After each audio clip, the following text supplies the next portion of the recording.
कौन जीत रहा है यूपी? सबसे सटीक एग्जिट पोल 7 मार्च शाम 6 बजे से लगातार सिर्फ और सिर्फ यूपी तक पर।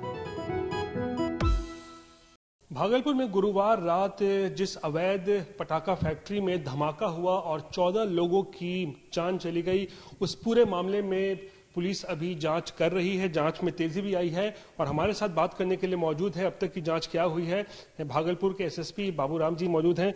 बाबूराम जी, सबसे पहले ये बताइए कि जो इंटेंसिटी है धमाके का, आपने भी देखा होगा 4 मकान गिर गए। क्या ये केवल पटाखे में धमाके से इतना डैमेज हो सकता है या फिर कोई बारूद का एक बड़ा कोई खेल चल रहा था वहां पे? अभी तक जो जांच में अभी तक बातें सामने आई हैं, ये जो लीलावती का परिवार है और पड़ोसी महेंद्र मंडल का परिवार है, ये बहुत पुराने टाइम से पटाखा निर्माण और सप्लाई का काम कर रहे हैं।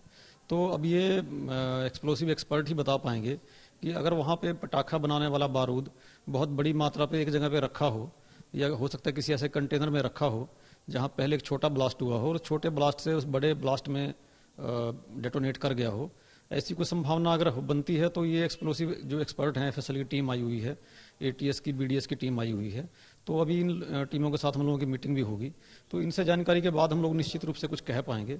लेकिन अभी तक जो पड़ोसियों से जांच पड़ताल में सामने आया है, वो अभी तक यही पता चला है कि काफ़ी टाइम से लोग ये पटाखा निर्माण का काम करते थे और यहाँ से पटाखा लगातार सप्लाई होता था। तो लेकिन बारूद तो वहाँ से मिला भी है काफ़ी संख्या में, और सिल्वर रंग का जो बारूद मिला है वो पटाखा बनाने के काम में आता है। इसके अलावा कुछ ब्लैक कलर का और येलो कलर का भी कुछ एक्सप्लोसिव मिला है, जिसकी जांच अभी एफएसएल करेगी। तो अभी तक तो कोई और सूत्र हमारे पास है नहीं, लेकिन अब क्योंकि कल तक तो हम लोग राहत और बचाव काम में ही लगे हुए थे, तो टीम को आज से कुछ डिटेल में जांच करने का मौका आज से मिलेगा। तो सभी एंगल से हम लोग जांच करेंगे। जो जितने भी हिस्ट्री शीटर हैं, जो बम से संबंधित केस में पुराने लोग हैं, उनके कनेक्शन की जांच हम लोग इधर देखते हैं, इनके साथ कोई उनका तालमेल बैठता है कि नहीं बैठता है, तो इन सब एंगल से भी जांच की जाएगी। लेकिन प्राइमा फेसी क्या लगता है, क्योंकि एटीएस को भी इसमें अब इन्वॉल्व किया गया है, एटीएस भी जांच कर रही है, तो क्या टेरर एंगल से भी इस पूरे मामले की जांच हो रही है? देखिए, जांच तो हम लोग सभी एंगल से करेंगे और जितने भी पॉसिबल डायरेक्शन है सब में जांच की जाएगी। और उसके बाद नेचुरल कोर्स में जो भी एविडेंस आएगा, जो भी इसमें नए तथ्य सामने आएंगे, उसके हिसाब से मामले की जांच आगे बढ़ेगी। लेकिन जो एटीएस की बीडीएस टीम है, क्योंकि उनको इस तरह के मामलों को हैंडल करने का ज़्यादा एक्सपीरियंस रहता है, इसलिए उनको भी बुलाया गया है। सर, अभी तक जो जांच चल रही है उसमें क्योंकि आपने बोला एटीएस का इस्तेमाल किया जा रहा है, लेकिन आपको क्या लगता है कि क्योंकि धमाका भागलपुर में पहली बार अभी नहीं हुआ है, अगर एक पिछले 6 महीने का देखें तो एक पैटर्न से चलता आ रहा है, तो क्या लगता है कोई बड़ी साजिश रची जा रही है या सिर्फ एक महज संयोग है कि इतने सारे धमाके रेगुलर इंटरवल पे हो रहे हैं? जो पहले की जितनी घटनाएं हुई हैं उनमें तो कोई ऐसा टेरर एंगल नहीं था। यहाँ अगर पूरी हिस्ट्री उठा के देखते हैं तो बहुत पुराने टाइम से अपराधी लोग यहाँ बम का इस्तेमाल करते रहे हैं, जो देसी बम होता है। तो जैसे दूसरे जिला में कहीं पे कट्टे का इस्तेमाल होता है, यहाँ अपराधी लोग जो है पारंपरिक रूप से काफ़ी टाइम से बम का इस्तेमाल करते हैं। तो उसी तरह के बम जो पिछले कुछ टाइम में घटनाएं हुई हैं, कहीं पे कूड़े के ढेर पे बच्चा जख्मी हो गया, कहीं झाड़ी में पड़ा था तो बच्चे घर ले आए, घर में आके ब्लास्ट हो गया, तो सारे इंसिडेंट ये दिखाते हैं कि वो देसी बम थे और उसका टेरर एंगल से या नक्सली एंगल से तो कोई लिंक अभी तक नहीं मिला है। लेकिन फिर भी हम लोग सारे बिंदुओं पे जांच करेंगे। जिस मकान में धमाका हुआ, जहां ये फैक्ट्री चल रही थी, पटाखा फैक्ट्री, वहां पहले भी 2-3 बार धमाके हुए हैं, लोगों की जान भी गई हुई है, तो इसके बाद क्या कार्रवाई की जा रही है? क्योंकि अभी जो स्थानीय लोकल थाने को सस्पेंड किया गया है, जो थाना प्रभारी है, तो क्या बस जिम्मेदारी वहीं तय होती है, बस वहीं समाप्त? नहीं, ऐसी बात नहीं है इसमें। अब जैसे इस मोहल्ले में हम लोगों ने पता किया है, तो यहाँ पे तो जो कार्रवाई है वो हो ही रही है। इसके अलावा पूरे जिले में भी अब इंटेंसिव अभियान चलाया जा रहा है कि कहीं क्या और भी इस तरह की इकाइयाँ हैं जो इस तरह के अवैध निर्माण में लगी हुई हैं या स्टोरेज में या सप्लाई में लगी हुई हैं। दूसरा, इनको जो बारूद और सामग्री है वो कहाँ से आती है, और ये जो बना के आगे सप्लाई करते हैं, इस धंधे में और कौन लोग लगे हैं, इस सारी चीज़ों पर काम किया जा रहा है।